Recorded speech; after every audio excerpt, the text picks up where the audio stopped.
नमस्कार दोस्तों, कैसे हैं आप सब। मैं हूं विवेक सक्सेना और आप देख रहे हैं मेरा YouTube channel maths by Chitransh Vivek. जैसा मैंने आपसे वादा किया था कि मैं ओलंपियाड सीरीज़ में कुछ और वीडियोस लेकर आऊंगा। आज एक और सीक्वेंस एंड सीरीज़ चैप्टर का क्लास 11th के लिए एक वीडियो मैं आप सबके लिए लेकर के आया हूं।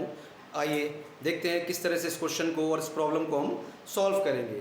प्रॉब्लम है 6 6 6 अप टू n टाइम्स। ये n टाइम्स है, इसका स्क्वायर प्लस 8 8 8 कंटिन्यूड है 8, लास्ट में भी 8 आ रहा है और आपको इसका सम फाइंड आउट करना है। ध्यान रखिएगा ये जो डिजिट्स हैं ये n टाइम्स है और यहां पर भी ये n टाइम्स है। अब क्वेश्चन मेरा हो गया कि अगर मैं इन दोनों सीरीज को प्लस करूं तो मेरे पास क्या आंसर आएगा। देखिए ये एमसीक्यू क्वेश्चन है तो मैंने ऑप्शन भी पहले से लिख रखे हैं इसके। पहला ऑप्शन है 4/9 10 raised to the power n minus 1। B option is 4/9 10 raised to the power 2n minus 1। C option है 4/9 10 raised to the power n minus 1 raised to the power 2 और डी ऑप्शन है नन ऑफ दीज। तो सबसे पहले जो पहला series है आपका उस सीरीज को सम करने की कोशिश कर रहे हैं। देखिए 6 6 6 अप टू 6 n टाइम्स।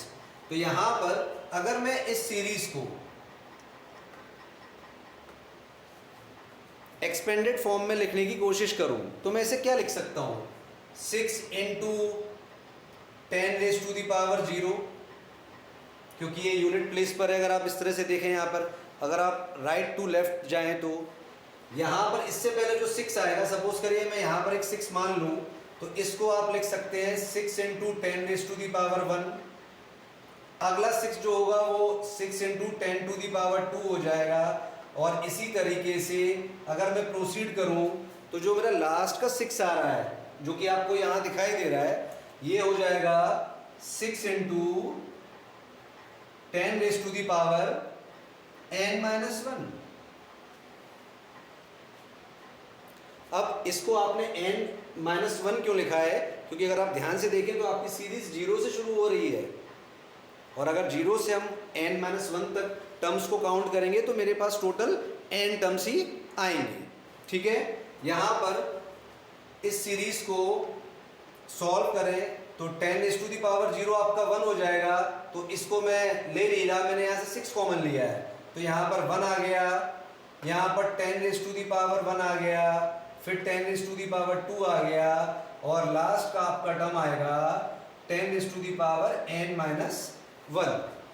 अगर आप ध्यान से देखें बच्चों तो ये एक फाइनाइट जीपी है जिसका फर्स्ट टर्म है 1 और जिसका कॉमन रेशियो है 10। आप सब जानते हैं कॉमन रेशियो किस तरह निकाला जाता है, सेकंड टर्म को फर्स्ट से डिवाइड कर दीजिए। तो यहाँ सेकंड टर्म है 10, फर्स्ट टर्म है 1, when you divide 10 by 1 you will get 10। तो यहाँ पर आपका फर्स्ट टर्म आ गया 1, कॉमन रेशियो आ गया 10। अब सम ऑफ फाइनाइट जीपी होता है a r raise to the power n minus 1 upon r minus 1। ध्यान रखिएगा ये रिजल्ट आप तब यूज करते हैं जब r की वैल्यू 1 से ज्यादा है।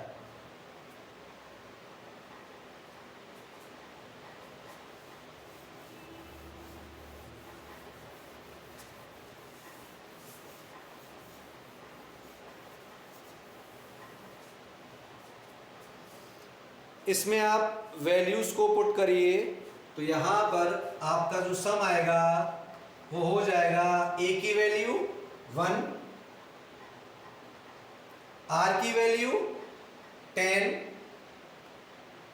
n minus 1 upon r minus 1 यानी कि 10 माइनस 1। बच्चों जब आप इस सीरीज का सम कर रहे थे तो 6 यहां पर देखिए प्रीफिक्स में पहले से जुड़ा हुआ है या मल्टीप्लाई हो रहा है। तो जब मैं ये सम फाइंड आउट कर लूंगा तो इसको मुझे 6 से मल्टीप्लाई करना पड़ेगा। तो मेरा जो नया या जो एक्चुअल सम आएगा वो आएगा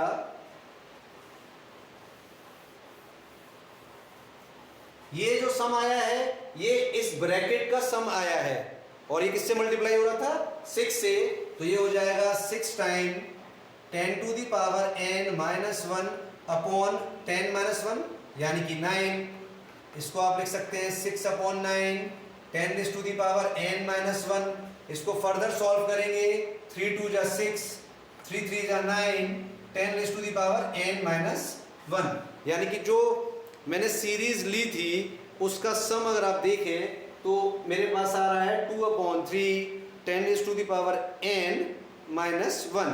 अब अगर आप ध्यान से देखें तो इस सीरीज का वहाँ स्क्वायर हो रहा था क्वेश्चन में, तो आप सम का भी स्क्वायर कर दें क्योंकि मुझे सम फाइंड आउट करना है। तो जब सम का स्क्वायर करूंगा तो ये आ जाएगा 2 upon 3 10 raise to the power n minus 1 का होल स्क्वायर। ये आपका सीरीज का सम आ गया। इसको एक्सपेंड कर लीजिए, 2 अपॉन 3 का स्क्वायर करेंगे 4 अपॉन 9 आ जाएगा। a माइनस बी का होल स्क्वायर होता है a square plus b square minus twice of a B.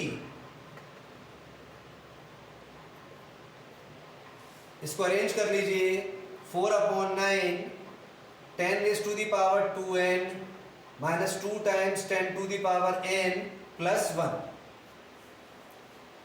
बच्चों ये पहला जो एक्सप्रेशन था, मेरा जो टर्म था पहला सीरीज का, उसका सम मैं फाइंड आउट कर चुका हूँ और वैल्यू आ रही है जैसा आप देख पा रहे हैं 4 upon 9 10 raise to the power 2n minus twice of 10 raise to the power n plus 1। अब इसी तरीके से मैं दूसरी सीरीज का सम फाइंड आउट करूँगा। आइए फाइंड आउट करते हैं।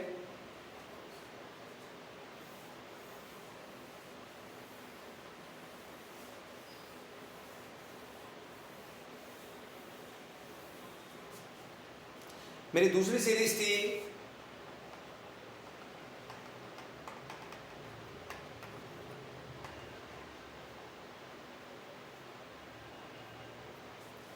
8 8 8 मल्टीपल टाइम्स आ रहा है और लास्ट में भी 8 आ रहा है। तो यहाँ पर इस सीरीज को ब्रेक करेंगे। किस तरीके से आप इसे लिख सकते हैं? यहाँ से शुरू करिए, 8 into 10 raise to the power 0, फिर 8 into 10 raise to the power 1 और 8 10 रेज़ टू दी पावर 2, और इसी तरीके से आप प्रोसीड करते चले जाएंगे। अगर आप इस वाले टर्म पर आए तो यहाँ पर पावर आनी चाहिए n माइनस 1 10 की, तो ये हो जाना चाहिए 8 into 10 raise to the power n minus 1।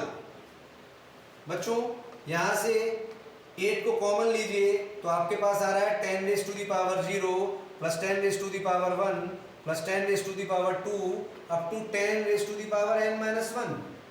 हम सब जानते हैं किसी भी कांस्टेंट की पावर अगर 0 हो तो जो वैल्यू होती है वो 1 होती है। तो यहाँ पर आप 10 की पावर 0 को 1 लिख सकते हैं, इसको आप 10 लिख सकते हैं, ये 100 हो गया। और लास्ट का टर्म है 10 raise to the power n minus 1। Again ये फाइनाइट जीपी है, इसका फर्स्ट टर्म है 1, इसका कॉमन रेशियो है 10। तो आप इसका सम अब इजीली फाइंड आउट कर सकते हैं। सम होता है a r to the power n minus 1 upon r minus 1 when r is greater than 1। यहां पे बच्चों a की और r की वैल्यू पुट करिए। a की वैल्यू है 1, r की वैल्यू है 10,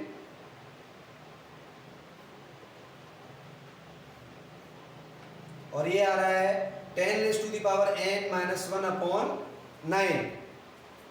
अगेन अगर आप देखें तो ये ब्रैकेट के बाहर 8 से मल्टीप्लाई हो रहा था, तो मुझे इस पूरी सीरीज का जब सम निकालना है तो मुझे इसमें 8 से मल्टीप्लाई कर देना चाहिए। तो फाइनली मेरे पास जो सम आया वो आया 8 upon 9 10 raise to the power n minus 1। ये हमारा जो सेकंड टर्म था एक्सप्रेशन का, उसका सम मैंने फाइंड आउट कर लिया। अब मुझे दोनों टर्म्स का प्लस करना था, तो दोनों टर्म्स को प्लस करूंगा।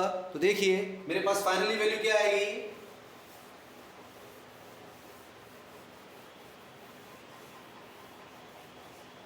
मेरा जो पहला एक्सप्रेशन था वो था सम करने के बाद 4/9 10⁻²n minus 2 times 10⁻n plus 1, और यहां से मेरे पास आ रहा है 8/9 10⁻n माइनस 1। ये मेरा पहले जो एक्सप्रेशन है उसका सम था, और ये मेरा सेकंड एक्सप्रेशन जो अभी अभी मैंने आपके सामने इवेल्युएट किया है। अब इसको आगे सॉल्व कीजिए।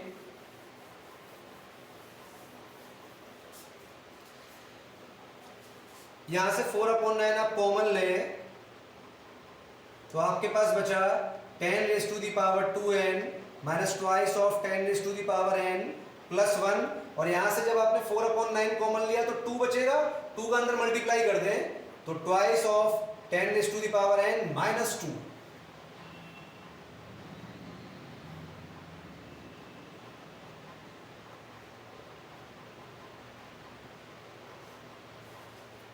फाइनली बच्चों मेरे पास आंसर आया 4/9 10⁻² माइनस 1। और आप अगर ध्यान से देखें तो जो 4 ऑप्शंस शुरुआत में मैंने क्वेश्चंस के A, B, C और D जो लिखे हुए थे उसमें से एक ऑप्शन मेरा ये ऑप्शन होगा, और ये ही आपके इस क्वेश्चन का आंसर है।